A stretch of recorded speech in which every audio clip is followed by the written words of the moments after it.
Narito ang mga balitang hatid ng ating PNN correspondents mula sa iba't ibang panig ng bansa.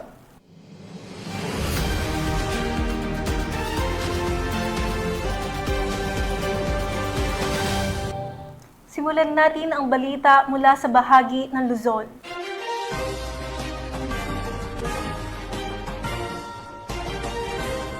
Sa bisa ng search warrant, nasamsam ng mga operatiba ng pulisya ang 4 na homemade shotgun sa isinagawang operasyon sa Roxas, Palawan. Arestado sa naturang operasyon ang 2 magkapatid na umano'y sangkot sa pagbebenta ng mga iligal na armas. Narito ang detalye ng report mula kay Patrolwoman Desiree Padilla. Matagumpay na nasamsam ng mga tauhan ng Roxas Municipal Police Station at 2nd Palawan Mobile Force Company ang 4 na homemade shotgun sa magkahiwalay na bahay ng magkapatid sa Sitio Nanabu, Barangay Karamay, Roxas, Palawan, pasado alas 6 ng umaga noong ika-30 ng Setyembre taong kasalukuyan. Ang mabilis na aksyon ng kapulisan ay patunay ng kanilang kahandaan sa pagtugon upang mapanatili ang seguridad ng mamamayan. Nakilala ang mga sospek na sina alias Jen at Jeril, parehong residente ng lugar. Bago ang operasyon, nakatanggap ang mga otoridad ng reklamo hinggil sa umano'y bentahan ng baril at pagbabanta ng magkapatid sa buhay ng isang individual. Sa kabila nito, nanindigan ng pulisya na hindi nila palalagpasin ang anumang banta na makakaapekto sa kapayapaan ng komunidad. Sa bisa ng search warrant, matagumpay na sa katuparan ng tropa na pinangunahan ni Police Captain Marvin Herrera, hepe ng Roxas MPS, kasama ng 2nd Palawan Mobile Force Company, ang operasyon. Sa loob ng magkahiwalay na bahay ng magkapatid, nadiskubre at nakumpiska ang 4 na homemade shotgun na may kasamang mga bala. Hindi nakapagpakita ng kaukulang permit ang mga sospek para sa mga armas na kanilang pagmamayari. Dahil dito, agad na isinilalim sa kustodiya ng pulisya ang mga nakumpiskang baril habang inihahanda na rin ang kaukulang kaso laban sa kanila sa paglabag sa Republic Act 10591 o Comprehensive Firearms and Ammunition Regulation Act. Tiniyak ng Roxas MPS na patuloy nilang paigtingin ang kampanya kontra illegal na armas upang masiguro ang kaligtasan ng bawat mamamayan. Sa pamamagitan ng matagumpay na operasyon, muling ipinakita ng PNP ang kanilang malasakit, katapangan at pagiging tunay na bida sa pagpapanatili ng kapayapaan at kayusan sa Palawan.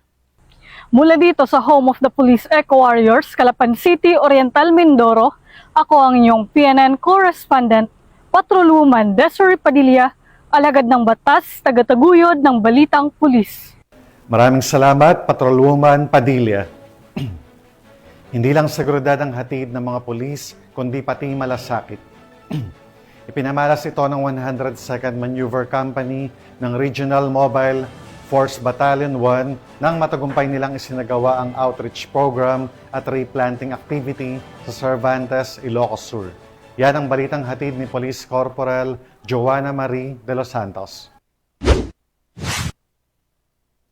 Matagumpay na isinagawa ng 102nd Maneuver Company ng Regional Mobile Force Battalion 1 ang isang makabuluhang outreach program nito lamang Lunes sa Comillas North Integrated School sa bayan ng Cervantes, Ilocos Sur na naghatid hindi lamang ng kasiyahan kundi pati na rin ng mahalagang kaalaman sa mga kabataan. Ang nasabing aktibidad ay pinangunahan ni na Police Major Mark Archie Aguilar, Company Commander, at Police Captain Oliver Gaspar, Deputy Company Commander, katuwang ang mga guro, barangay officials, at school principal ng CNIS, gayon din ang Lepanto Consolidated Mining Company. Bukod sa lecture tungkol sa anti-terrorism at anti-bullying, nagkaroon din ng libreng gupit, Zumba at feeding program para sa mga mag-aaral. Hindi lang ito natapos sa paaralan dahil nagsagawa rin ng tree planting activity ang nasabing grupo sa pamamagitan ng pagtatanim ng 500 pine tree seedlings sa Tree Park Watershed Sitio Bisayot bilang pamana para sa mas luntian at masaganang kinabukasan. Pahayag ng mga guro at opisyal ng barangay, malaking tulong ang aktibidad sa pagbibigay ng inspirasyon at dagdag kaalaman sa kabataan. Sa pagtutulungan ng pulisya, pamahalaan at pribadong sektor, muling napatunayan na ang pagkalinga sa kabataan at kalikasan ay pundasyon ng mas matatag na komunidad tungo sa bagong Pilipinas. Mula dito sa Ilocos Region, ako ang inyong PNN Correspondent, Police Corporal Joanna Maria N. De Los Santos, alagad ng batas, tagataguyod ng Balitang Pulis. Maraming salamat, Police Corporal De Los Santos.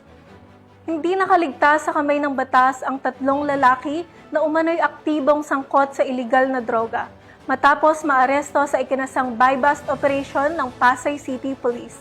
Patrolwoman Ivy Corporal sa balita. 3 drug personality na kabilang sa watchlist ang naaresto ng Pasay City Police Station sa ikinasang buy-bust operation sa Barangay 110 Pasay City kung saan nasamsam ang hinihinalang shabu na may malaking halaga. Ayon sa Pasay City Police Station, alas 2:20 ng madaling araw nang magsagawa ng operasyon ang Station Drug Enforcement Unit katuwang ang Philippine Drug Enforcement Agency. Humantong ang nasabing operasyon sa pagkakadakip ng mga sospek na sina alias Ron, 27 anyos, Callboy, alias Jumong, 18 anyos, estudyante, at alias John, 28 anyos, na isang housekeeping staff. Nakumpiska mula sa kanila ang 5 sachet ng hinihinalang shabu na may bigat na 5.4 gramo, isang 500 peso bill na ginamit bilang buy-bust money, kasama ang budol money at isang itim na pitaka. Nahaharap ang mga sospek sa kasong paglabag sa Republic Act 9165 o mas kilala bilang Comprehensive Dangerous Drug Act of 2002 na isasampa sa Pasay City Prosecutor's Office. Mula dito sa Camp Bagong Diwa, Bikutan, Taguig City, ako po ang inyong PNN Correspondent, Patrolwoman Ivy Corporal, alagad ng batas, tagataguyod ng Balitang Pulis. Maraming salamat, Patrolwoman Corporal. 2 high-value individual ang naaresto ng Pampanga PNP, katuwang ang Philippine Drug Enforcement Agency Region 3 sa isinagawang buy-bust operation sa Barangay San Isidro, City of Fernando, Pampanga. Yan ang tinutukan ni Patrolwoman Lixan Reyes Saweran.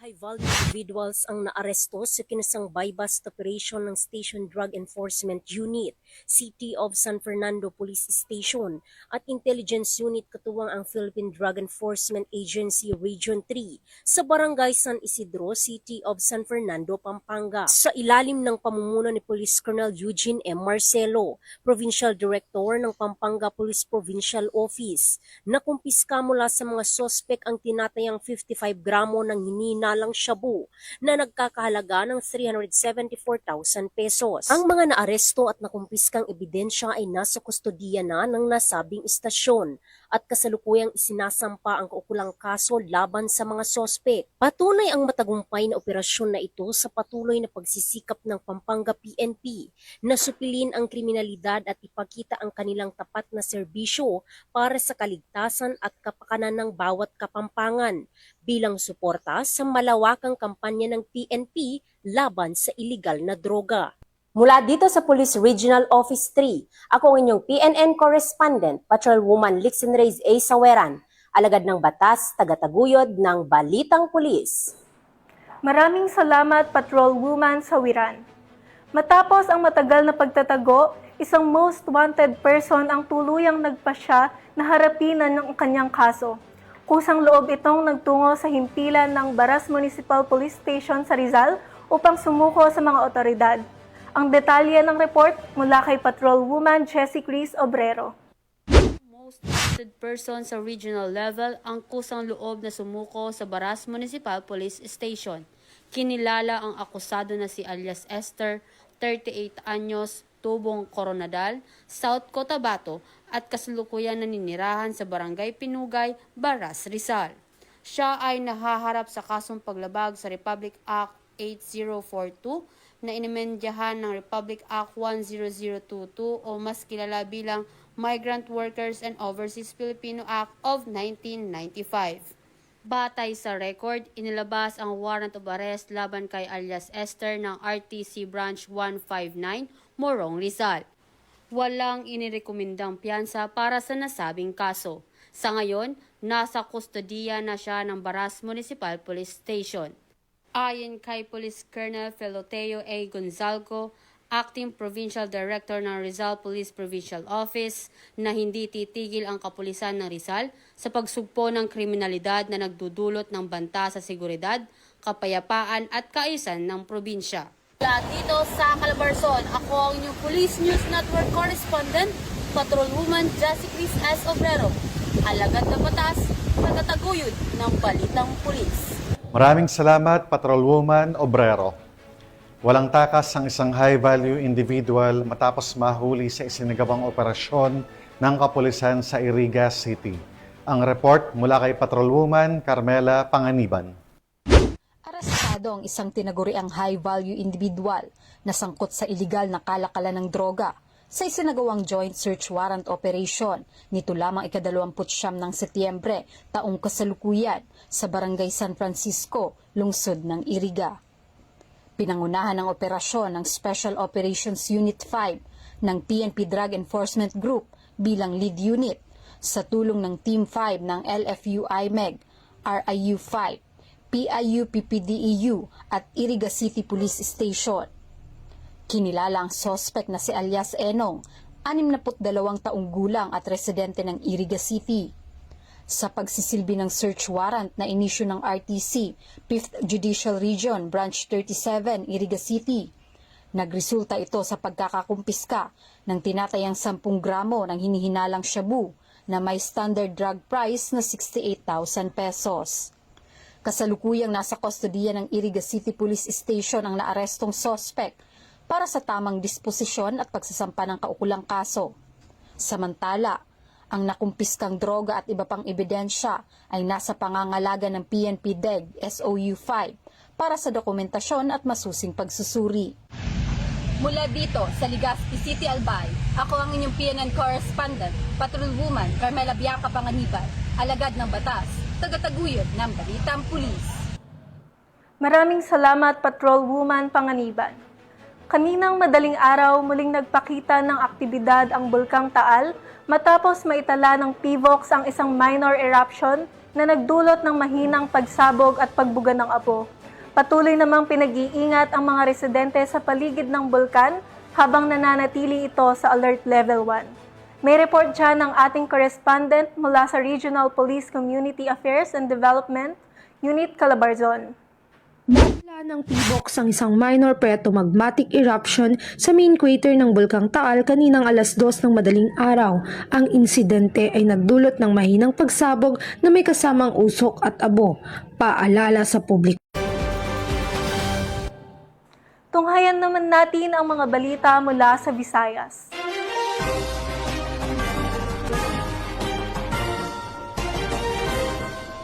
Kagabi lamang, niyanig ng 6.9 magnitude na lindol ang lalawigan ng Cebu na nagdulot ng takot at pinsala sa ilang lugar. Sa gitna ng kaguluhan, mabilis na rumisponde ang mga tauhan ng Bogo City Police at nanguna sa pagsagip ng pagpapalikas sa mga pasyente ng Cebu Provincial Hospital. Nakatutok dyan si Patrolwoman Annalyn Canoog. Ng kaguluhan dulot ng malakas na magnitude 6.9 na lindol na tumama sa Ilagang Cebu noong 30 ng Setyembre sa taong kasalukuyan. Banda alas 9:59 ng gabi. Agad at walang pag-anilangang tumugo ng mga kapulisan upang tulungan ang mga pasyente at medical staff ng Cebu Provincial Hospital sa Bogo City. Sa gitna ng patuloy na aftershocks, blackout at pinsala sa ospital, personal tumulong ang mga kapulisan sa pagdikbit at paglipat ng mga pasyente mula sa nasirang bahagi ng ospital patungo sa mas ligtas na lugar. Pagbabantay sa loob at labas ng ospital upang maiwasan ng panik, pagsuporta sa mga health workers sa paglabas ng mga gamit at supply, at pagbubuo ng evacuation routes para sa mga pasyente kailangang ilipat sa ibang pasilidad. Nagtayo ng mga tent sa harap ng ospital para sa mga pasyente habang patuloy ang inspeksyon sa structural integrity ng gusali. Hindi alintana ng mga kapulisan ang panganib at patuloy nilang sinasagawa ang kanang tungkulin upang iligtas ang bawat buhay. Bilang bahagi ng patuloy na relief operations, nananatili ang heightened alert ang mga kapulisan at nagpapatuloy ang kanilang pakikipaunayan sa Provincial Disaster Risk Reduction and Management Office, lokal na pamahalaan at iba pang ahensya upang mas mapabilis ang pagtulong sa mga apektado. Sa kabila ng trahedya, muling pinatunayan ng kapulisan ng Cebu na sila ay katuwang hindi lamang sa seguridad kundi sa pag-aalaga at pagsagip ng buhay lalo na sa mga oras ng sakuna. Mula dito sa Central Visayas, ako ang iyong PNN correspondent, Patrolwoman Annalyn N. Canoog, alagad ng batas, tagataguyod ng Balitang Pulis.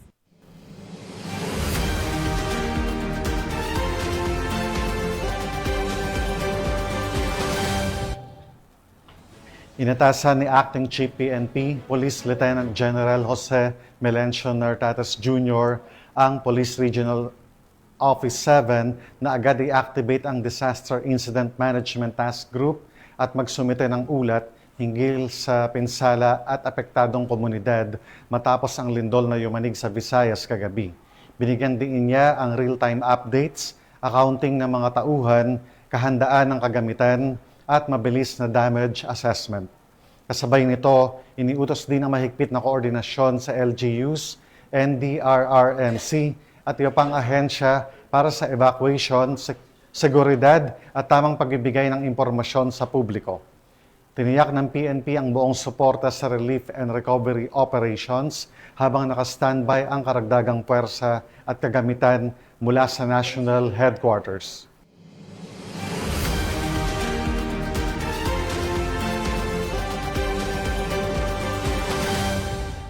Arestado ang isang high-value target sa isinagawang buy-bust operation ng mga tauhan ng Tibiao Municipal Police Station sa lalawigan ng Antique.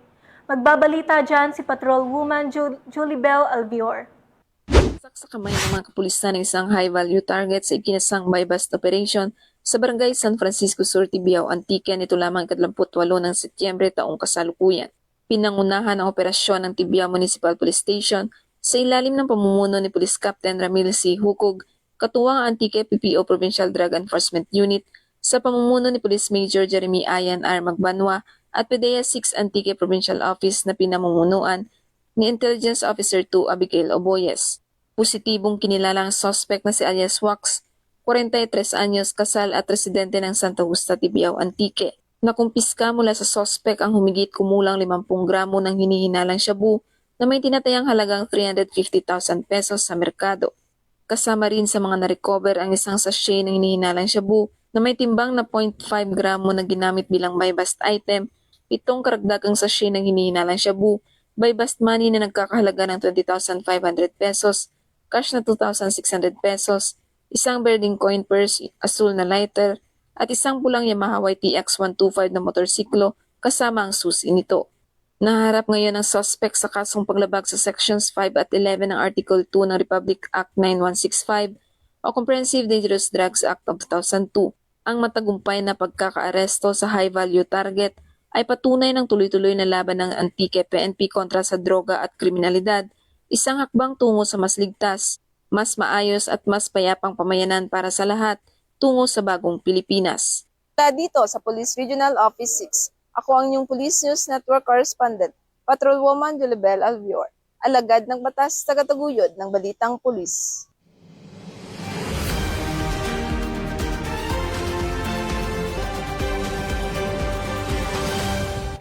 Narito naman ang mga balita mula sa bahagi ng Mindanao.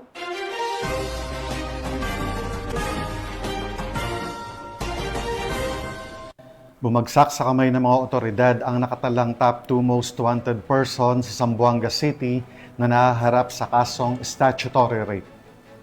Ang pagkakahuli sa suspect ay malaking hakbang sa kumpanya kontra kriminalidad at patunay na walang makakatakas sa kamay ng hustisya. Nakibalita dyan si Patrolwoman Joanna Marie Soriano.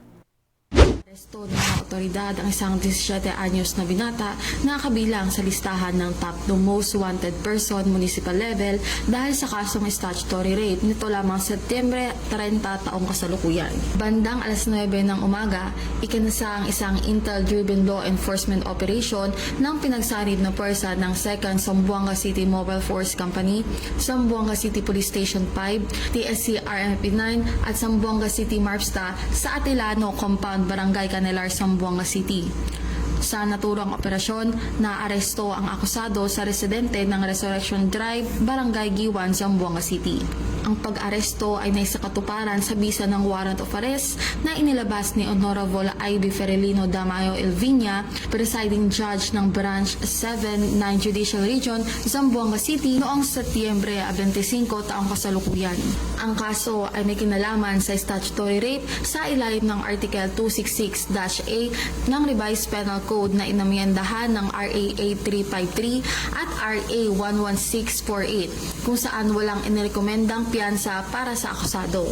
Matapos ang pag-aresto, dinala ang suspect sa Police Station 5 para sa kaukulang dokumentasyon bago ito i-turn over sa Department of Social Welfare and Development sa Zamboanga City para sa tamang disposisyon. Patuloy na pinag-ikting ng kapulisan ang kanilang kampanya laban sa mga most wanted person upang matiyak ang katahimikan at kaligtasan ng bawat mamamayan.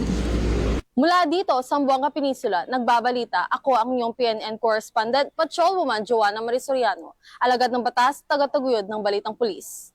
Maraming salamat, Patrolwoman Soriano.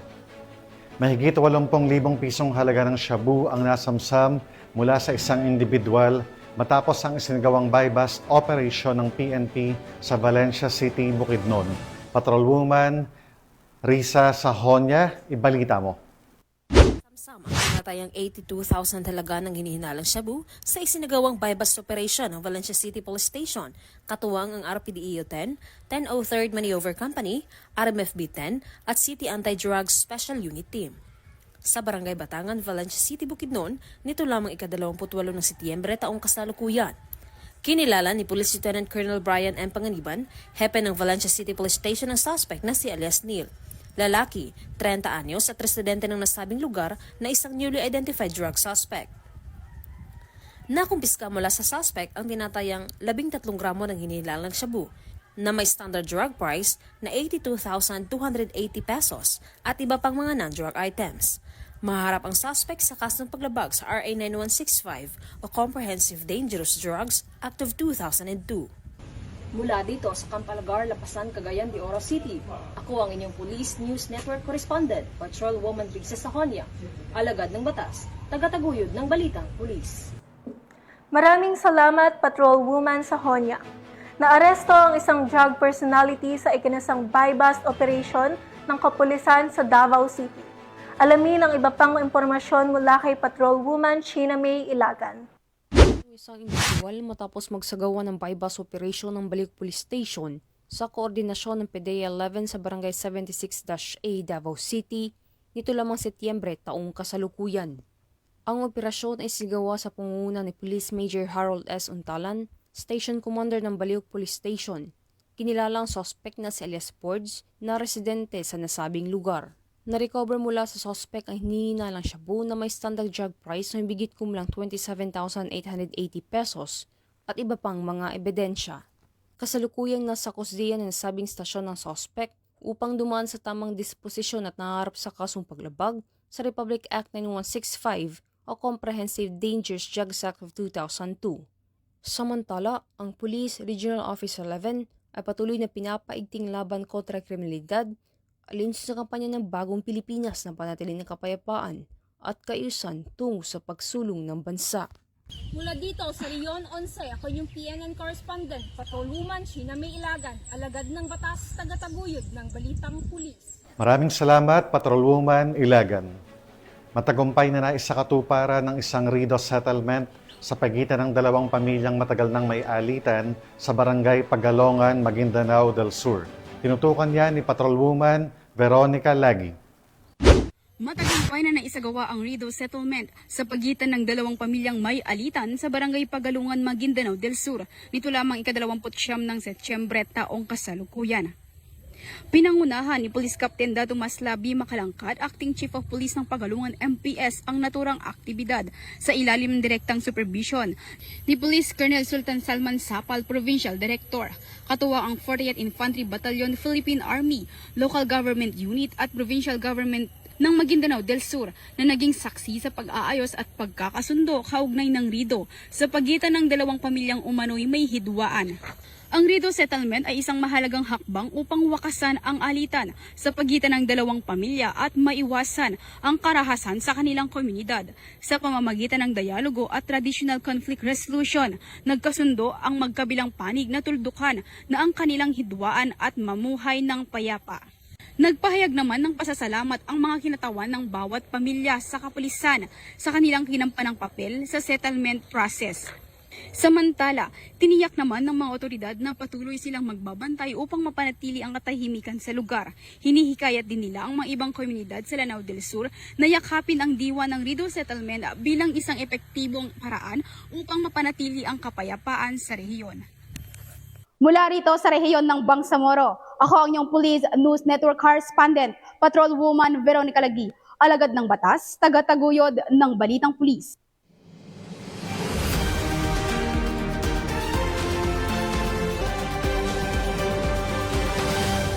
At yan ang mga balitang nakalap ng ating PNN correspondents mula Luzon, Visayas at Mindanao. At bago tayo magtapos, gusto ko pong muling magpasalamat sa ating masusugid na manonood ng Police News Network at syempre pa sa ating special guest co-host ngayong araw na si Miss Celine Bautista Hernandez. Maraming salamat sa pagpapaunlak, Miss Celine. Baka may nais kang i-promote or banggitin o pasalamatan ng mga tao or mamamayan, Miss Celine. Ayun, sana tumulong po tayo sa ating mga kababayan na nasalanta ng lindol dyan sa Cebu. At nawa po, sana mag-iingat po ang lahat. Pinapasalamatan at binabati ko po si Acting Chief PNP Police Lieutenant General Jose Melencio Nartates Jr., Police Major General Roderick Augustus Alba, the Director for Police Community Relations, PKG Command Group na pinamumunuan ni Police Brigadier General Marvin Jo Saro, Police Colonel Joel Serrano, Police Colonel Adonis Guzman, at Police Colonel Joel Ada. Sa lahat ng personnel ng Police Community Affairs and Development, at sa lahat ng magigiting na pulis sa buong bansa, maraming salamat sa inyong serbisyo para sa isang ligtas na pamayanan. Mga ka-PNN, 85 days na lang at Pasko na.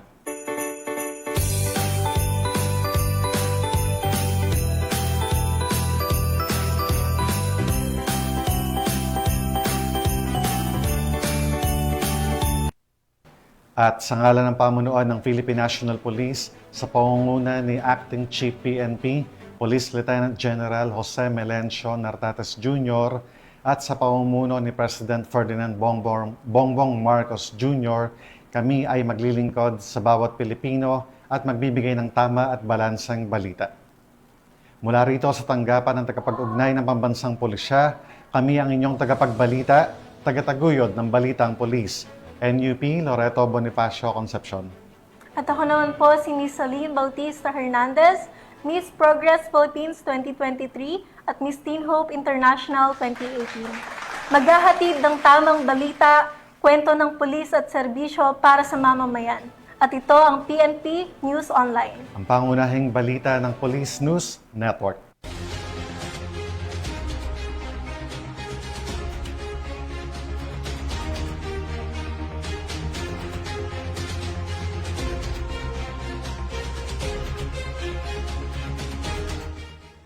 Police News Network, alagad ng batas, tagapagtaguyod ng balitang pulis.